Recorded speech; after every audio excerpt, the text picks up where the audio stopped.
In 1996, electric cars began to appear on roads all over California. They were quiet and fast, produced no exhaust, and ran without gasoline. 10 years later, these futuristic cars were almost entirely gone. What happened? Why should we be haunted by the ghost of the electric car?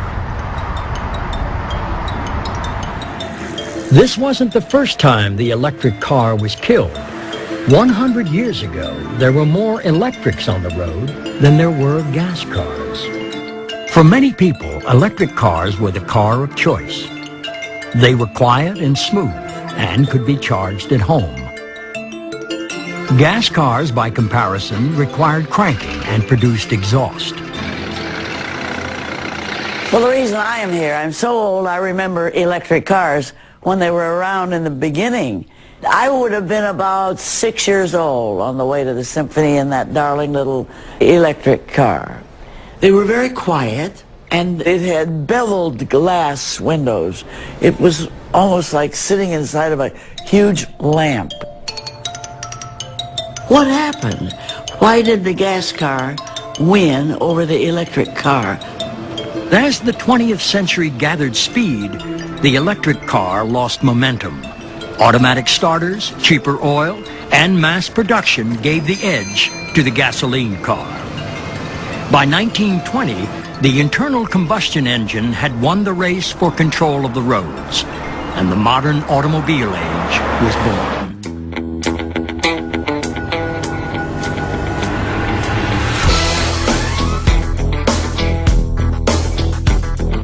Of the hundreds of millions of cars built in the 20th century, almost none were electric. They were sleek, they were fast, and they gave Americans the open road. But as time went on, their number one flaw became more apparent. Smog.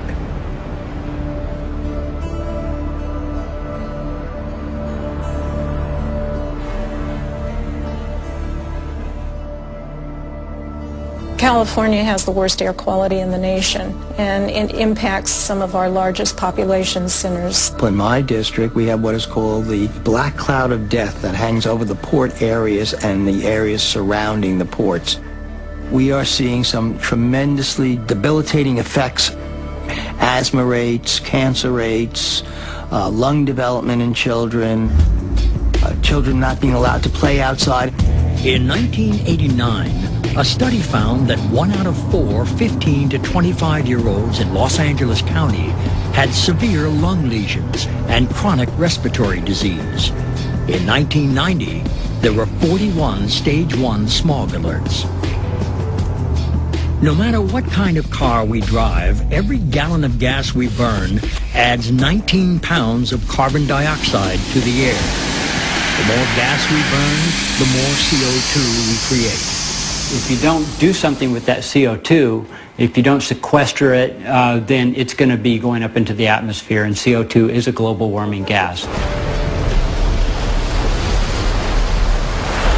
I believe the problems of global warming will be far greater than the problems of social security or even the problems of war on terrorism. We got the equivalent of a nuclear time bomb on our hand with global warming. If lung disease from air pollution is unimportant, if all those things don't count, we're going to be in bad trouble. And there's a public health crisis, that we have to have incentives and we have to have alternatives. Car companies experimented with alternatives over the years, but none of them ever seemed to make it out of the proving grounds. I remember I was the chairman of the board of the Tennessee Valley Authority, and we were promoting the electric car back in the late 70s.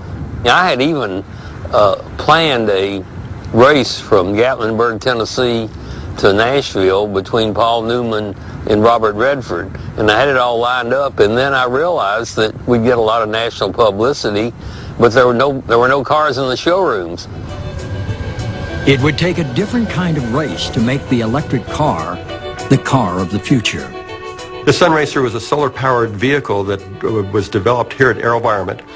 for the purpose of winning a race. In 1987, GM won the World Solar Challenge race in Australia with a one-of-a-kind solar-powered electric vehicle, the Sun Racer. Emboldened by their success, GM CEO Roger Smith challenged the same design team to build a prototype for a practical electric car. If we were to go full speed ahead with electric cars, the electronics had to be good enough in order to warrant that concept.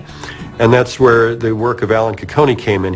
Now, you built the prototype for this in your garage? Yeah, so my garage isn't quite the average garage. It's actually a pretty good machine shop and electronics lab. But yes, I built it there. It's like a 3-channel stereo amplifier that provides the right size sine waves and right frequency to drive the motor for all the different driving conditions.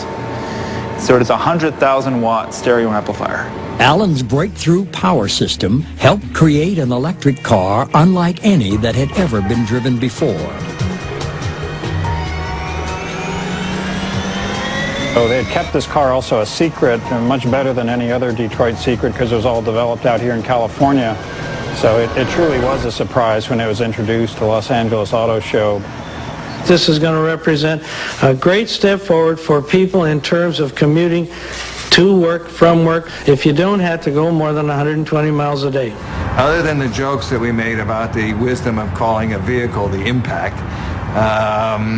it was very impressive. It was very high tech, and it had an interesting premise that we've got this sort of Corvette electric type car, 2-seater, slick styling and all that, and that we can make a business out of it. Well, it's interesting. I had worked with the program manager who then called me and said, would you like to be on the electric vehicle program? And I said, that's fine. What do you want me to do? And he said, very simply, develop demand for electric vehicles worldwide. And I said, do you have any instructions? And he took a blank piece of paper and shoved it in front of me, and he said, no instructions, you go figure it out. And so at that point, I joined the program. It got a lot of interest flowing in the industry, but it did something else. It caught the attention of the California Air Resources Board.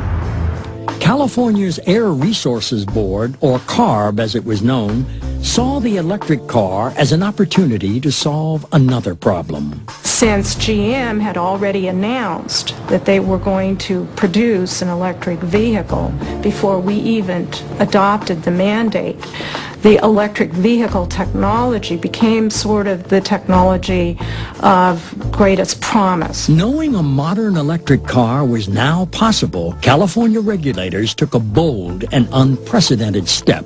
They passed the Zero Emissions Vehicle Mandate. The mandate was simple. If automakers wanted to continue to sell cars in California, some of those cars would have to be vehicles with no exhaust. They decided we're going to ramp it up. We're going to say 2% in 98, we're going to say 5% in 2001, and 10% in 2003. For the car companies, there were only two options: comply with the law or fight it. In the end, they would do both.